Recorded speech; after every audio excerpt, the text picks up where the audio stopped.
Good afternoon and welcome into the Hook 'em Hoops podcast, brought to you by the Field of 68 and BetMGM. I'm Jason Conander. He is Tommy Yarish. Tommy, long time no see. How you been? It's good, man. I'm good. Glad to be back on the program and back with my guy.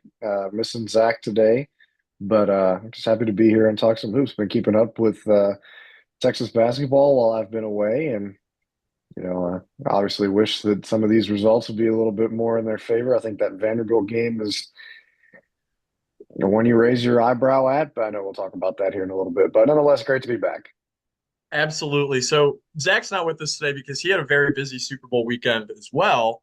While you were in New Orleans, he was in Austin covering the Texas women's team, which he does for the Daily Texan, and they pulled off a huge upset win at home over South Carolina. So a little shout out to Zach for his work this weekend and this season covering the women's team. But as for the men's team, um, not a great week, honestly. The last time Zach and I talked was after the LSU game, and we thought Texas had turned a corner in the sense that they had moved off the bubble potentially for the rest of the season. And a week later, they are fully back where they were a week ago, 2 weeks ago, I would say, and really in dire need of a win tonight against Alabama, which is a precarious spot for the Longhorns. Because Alabama's not the team that you want to face needing a win. But let's break down these two games from this past week first, starting with the Arkansas game, where I'm just going to be honest, Texas looked terrible. They looked absolutely terrible. They didn't decide that they wanted to play basketball until about the 28th, 30th minute of the game. And whereas against Texas A&M, they were able to sneak out with the win, against Arkansas, they were not. And that's a bad loss in my mind against an Arkansas team who needed that win more than Texas did, and they sure played like it. So, what were your takeaways from the Arkansas game? Um, yeah, what were your takeaways? Oh, it's the typical fake Texas comeback, right? I mean, there have been so many times where they've been down big and they'll come back and make things interesting for a good 2 minutes, and then the other team goes on a run at the end to close things out, and we're kind of in the same spot. So sometimes it just takes this team way too long to get going. And, I think that's just a product of what this offense has been all year. It's been stagnant. There's been very little consistency. Part of that plays in part to the injuries that they've had. I know that Tremont Mark being banged up these last two games and not being able to play has not helped.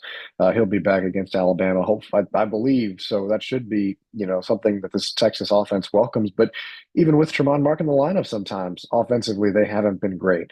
And it's part of the Trey Johnson experience. And I talked about this when he got to Texas. Was look, there's going to be games where he looks like a top three pick in the NBA draft coming up, and he's going to score 27 points, and your jaws are going to be on the floor watching him play.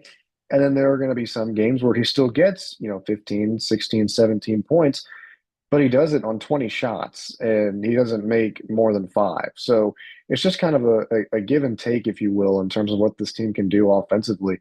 Defensively, they've, I think, improved really over the last couple of games. I know it hasn't reflected in the win column, and Vanderbilt certainly was not a good example of it. But if you're looking at the whole body of work, they've gotten better on the defensive side of the ball, and that's been without Kendall Weaver, too, who I would say is their best defender. So, at least at the guard position. So, you look at that whole as a whole, and that makes this Alabama game that much more interesting because if you beat Alabama, then you're back where you were before in terms of being off the bubble. You beat the number two team in the country, one of the teams that's looking like the best in college basketball, which is no surprise given how well Nate Oates has done in Tuscaloosa and some of the guys he was able to retain out there.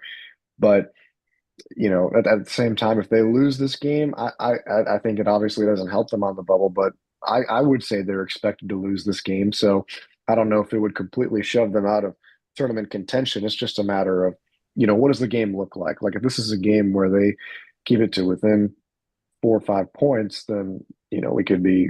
I'm not a guy of moral victories, but that looks a lot better than a double digit loss at home, no less. So it helps that this is at home. I'll say that. That It that does help. helps. It does help that this is at home.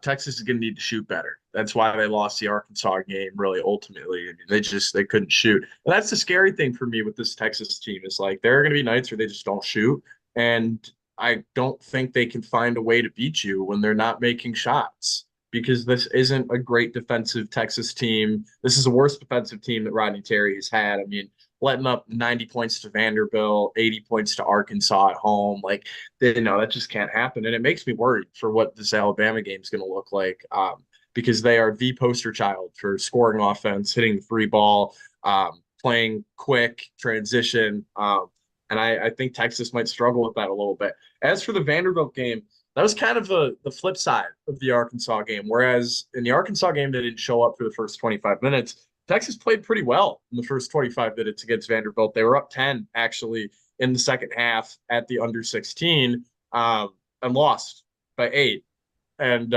gave Vanderbilt outscored them by 12 in the second half. Out rebounded them. Only 7 turnovers for the Commodores. This is a Texas team that really struggles to guard electric scoring guards, whether it be John L. Davis, Sean Padula, Jason Edwards, and AJ Hogard were the pundits on or the culprits on Saturday.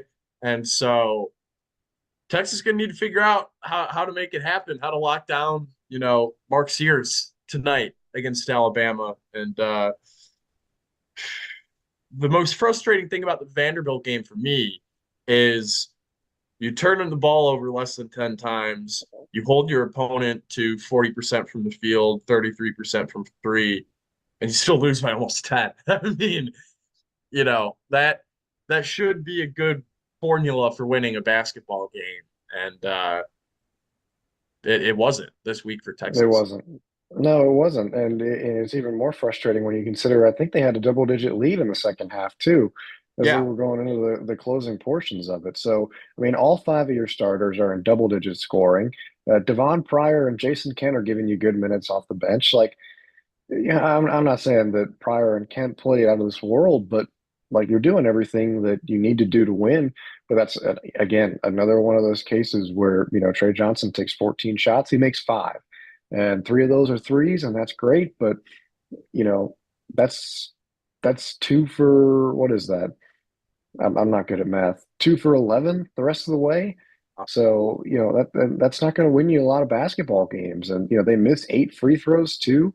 This hasn't been a great free throw shooting team at times this season. And, when in the SEC, when it's so close and neck in so many of these conference games, you've got to be able to hit free throws down the stretch.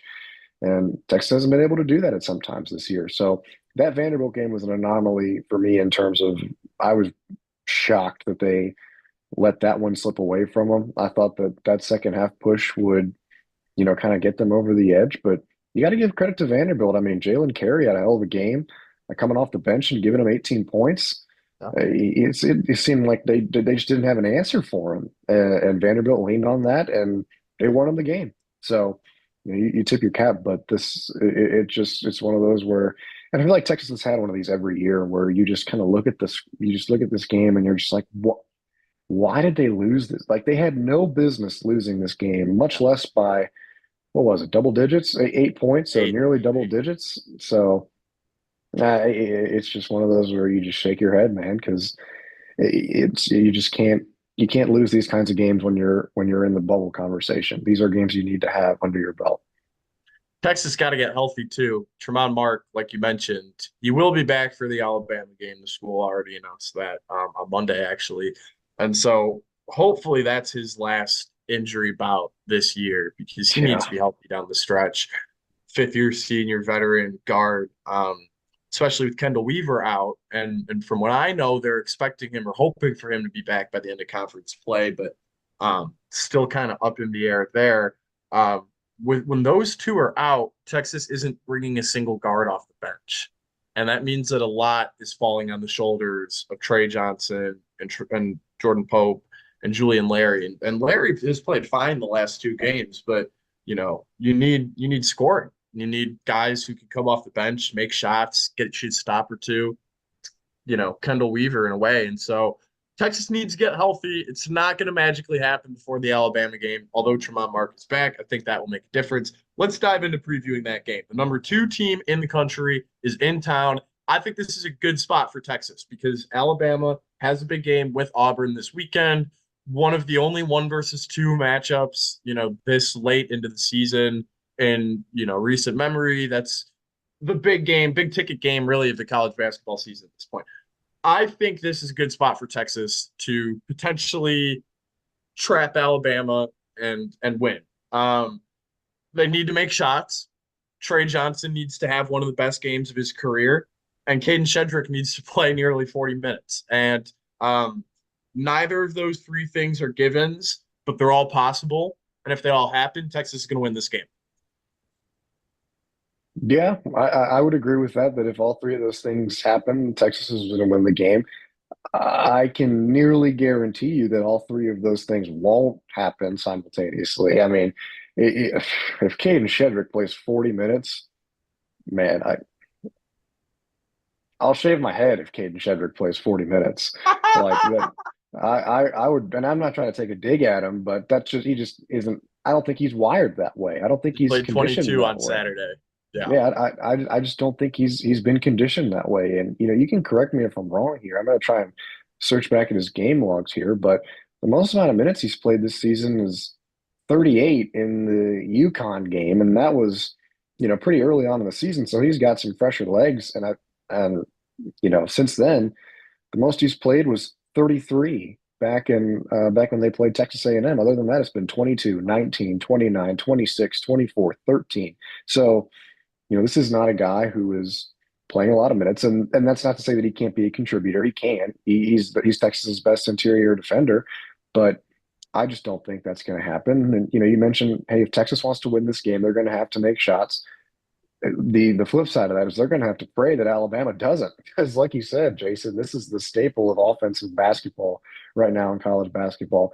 Nate Oates knows how to get his team to score the basketball. They have Mhm. guys who are prolific scorers. Mark Sears is one of the best players in college basketball, and just up and down that whole roster. Grant Nelson has taken the step that you wanted him to see. Aiden Holloway coming over from Auburn has done really well. Latrell Wrightsell. I mean, you just name these guards and guards and guards and guards, and you look at Texas and you don't have Kendall Weaver, so you're already weak at the guard position defensively. So you're leaning on Julian Larry and Jordan Pope to be your 1-2 punch there as your starting defenders, and maybe you slip Tremont Mark in there or one of those other guys depending on the lineup that Nate Oates rolls out. I just am not very confident in that defensive matchup for Texas, and you're not even factoring in Clifford, the big guy, uh, Omurui. Did I say that right? I'm Marui. Amarui, thank you. Yeah. Um, who plays down low for him, and he's no pun intended here, but he's a big dog, and he's he takes up space down there, so that might be a mismatch that they try to take advantage of because Texas historically has not recruited a lot of size, and they still don't have a lot of size on this team unless Rodney Terry decides to play Jamie Vincent for significant minutes, which I can almost guarantee you he won't. No offense to Jamie. I mean, I think he's going to be a heck of a player, but he's their tallest player, and he just isn't in the rotation right now. So uh, the hope for Texas is that Alabama's looking ahead and they're taking this game for granted. And if they do that, you make your shots, you've got a chance to win this game. I just don't think, given what Alabama went through last year, that they're looking ahead at anything. I know that Auburn game means a lot to them down there in Tuscaloosa, and they want to beat Auburn in everything and anything that they do. But I also don't see this veteran team that's led by a veteran coach being the type to look ahead. And Texas hasn't given me any reason to believe in them lately. So I know we'll get to predictions here in a second, but I don't think this matchup is great for Texas. Yeah, I think the situation, the spot is good for Texas. I don't think on paper the matchup is good for Texas. I mean, who's going to guard Grant Nelson and Jared Stevenson? I think Kaluma could do a fine job on Nelson, but there are just so many question marks and so much that has to go right for Texas to win this game, unfortunately, and a lot that hasn't happened, like making shots, guys staying out of foul trouble. Like, I mean, the lack of depth really everywhere is going to be a big issue this game because Alabama, if they wanted to, could go 12 deep. Texas can go like 8 or 9 deep. And that's, that matters a lot, especially this deep into conference play. I'm excited to see what Trey Johnson can do. He's had the tendency down the stretch of the season to show up big in some of the biggest games. Think about some of the shots he made down the stretch against Texas A&M, his game against Tennessee, even though Texas lost. I think this is a good spot for him to have another huge game on national TV. This will be ESPN's 8 p.m. slot. So big opportunity for him. But I'm gonna have to agree with you. I don't think that this is a reasonable game to expect Texas to win based on what we've seen the last week.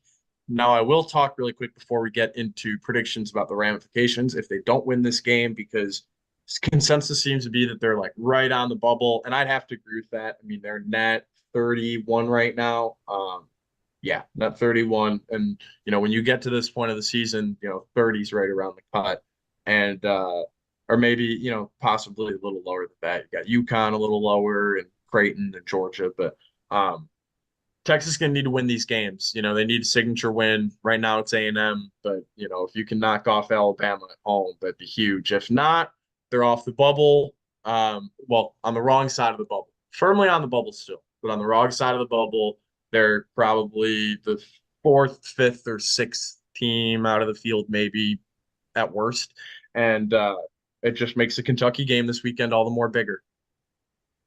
Yeah, no, it does. I mean, really, I think every game from here, and I know it's kind of touche to say, oh, every game down the stretch matters, but when you're on the bubble and you're living this life like Texas is, it really does. And this is kind of a similar predicament that they were in last year, right? I mean, I remember talking to you before we would record our episodes and being like, we might be covering an NIT team this year, but then they closed out well down the stretch and they played well leading into the Big 12 tournament. That's exactly what Texas needs to do here. These next two games are arguably the toughest games they've got left on their schedule in Alabama and Kentucky, because then you've got South Carolina, Arkansas, Georgia, Mississippi State, and Oklahoma, some teams that have been up and down, to say the least. I mean, especially Yeah. Georgia, Oklahoma, Mississippi They're going to State win is that still. Mississippi State game. They match up so well against them. I'm not worried about that. We'll see. I'm not taking anything for granted at this point. But this 2 game stretch here is arguably your biggest one of the season. It's the chance for Texas to pick up a big, crucial resume victory, because Alabama is going to finish the season in the top 10. I feel like, barring a complete collapse.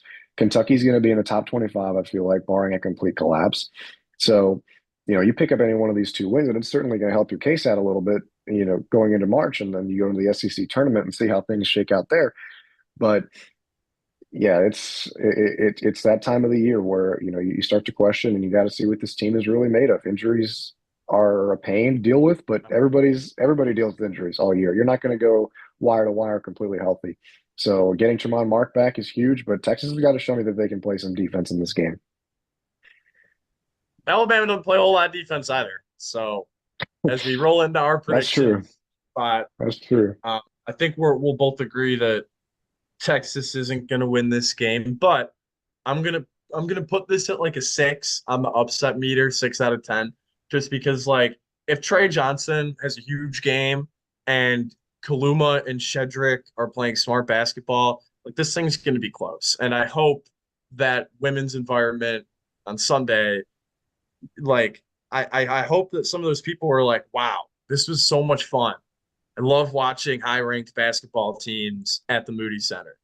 Let's do it again on Tuesday. I hope that environment is big, because the Moody Center environment this year, and I haven't been there, but based on what I've seen and heard, it's not what it was the first year or two. And it needs to be in order for Texas to pull out this upset. So my prediction, I've got Alabama by 5. I think that Texas is going to hang in there, and I think that they are going to make shots at the end and somehow move up in the net rankings despite losing this game. That's my prediction.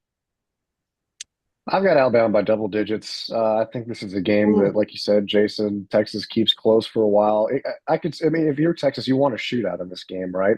Like you want to be able to lean on your scores and make and win that way. Like score more points than them. And Alabama sure is the best offensive team in the country, you could say, but Texas is predominantly an offensive team when they're playing at their best. So if they're playing at their best offensively matched up against Alabama, that gives them a better chance than if this turns into a defensive stalemate. I don't know if I trust Texas in that situation.